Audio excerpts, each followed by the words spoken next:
Hello friends, welcome back to the channel. आज मैं एक वीडियो शेयर करूंगी जिसका टॉपिक है डिसिप्लिन। डिसिप्लिन का मतलब होता है अनुशासन। तो इसके बारे में हम एक पैराग्राफ पढ़ेंगे और सीखेंगे बहुत सारे नए वर्ड्स, साथ ही साथ सीखेंगे हम इसका ट्रांसलेशन हिंदी में। तो चलिए शुरू करते हैं। It is rightly said.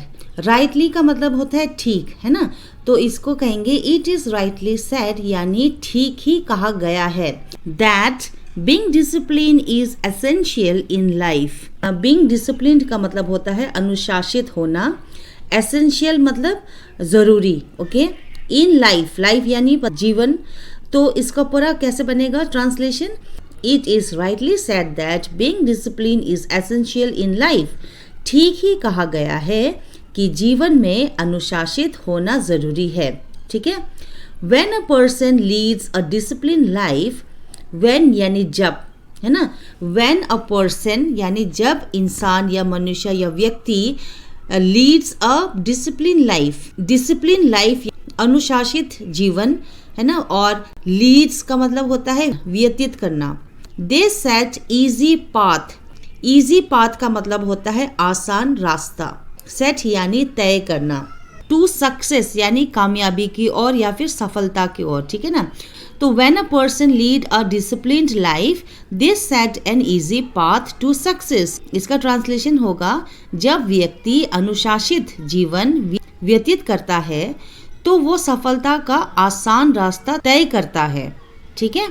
इस पैराग्राफ में कुछ सेंटेंसेस प्रेजेंट टेंस की भी है और कुछ सेंटेंसेस फ्यूचर टेंस की भी है। क्योंकि प्रेजेंट टेंस में हर सेंटेंस है हु में ख़त्म होता है, तो हमें पता होना चाहिए कि वो प्रेजेंट टेंस में है। लेकिन यहाँ पर विल का भी यूज़ किया गया है और विल लगता है फ्यूचर टेंस में, ओके। डेवलप का मतलब होता है विकसित करना। अप्रोच यानी दृष्टिकोण। फ्यूचर अहेड यानी भविष्य में, ठीक है, जो होने वाला है फ्यूचर में उसके बारे में। So they will develop an approach to happiness and a beautiful future ahead. जो व्यक्ति अनुशासित है वे खुशी और एक सुंदर भविष्य के लिए एक दृष्टिकोण विकसित करेंगे, ठीक है।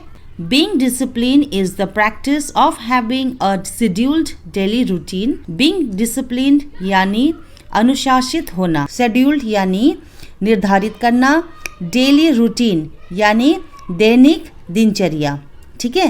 तो being disciplined is the practice of having a scheduled daily routine.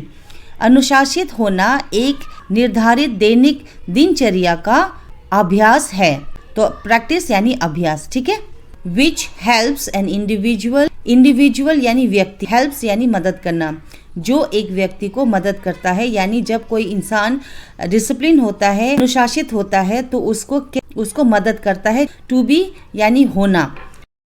So helps an individual to be punctual and hard working. Punctual यानी समयनिष्ठ और hard working का मतलब होता है मेहनती, ठीक है। An individual is taught what being disciplined means from the time they are young. An individual यानी एक व्यक्ति, taught यानी सिखाया जाता है, what being disciplined means यानी अनुशासित होना क्या है उसका मतलब बचपन में ही बताया जाता है ना। तो इसको ट्रांसलेशन हम करेंगे। An individual is taught what being disciplined means from the time they are young. एक व्यक्ति को बचपन से ही अनुशासित होने का मतलब सिखाया जाता है। Even though discipline takes a lot of effort, even though भले ही discipline take a lot of effort, effort यानी मेहनत, ठीक है। तो even though discipline take a lot of effort, भले ही अनुशासन में बहुत मेहनत लगती है। The advantages का मतलब होता है लाभ। तो the advantages of a disciplined life make it a worthwhile endeavor. worthwhile यानी सार्थक और endeavor का मतलब होता है प्रयास, ठीक है। तो advantages of a disciplined life make it a worthwhile endeavor. अनुशासित जीवन के लाभ इसे सार्थक प्रयास बनाते हैं, ठीक है। तो ये था एक पैराग्राफ, शॉर्ट पैराग्राफ डिसिप्लिन के बारे में, अनुशासन के बारे में। आपको कैसा लगा ज़रूर बताना। ऐसे ही इंग्लिश सीखने के लिए, नए नए वर्ड सीखने के लिए चैनल को ज़रूर सब्सक्राइब कर देना, क्योंकि रोज़ आपको ऐसे ही वीडियोस मिलेंगे। Thank you so much for watching.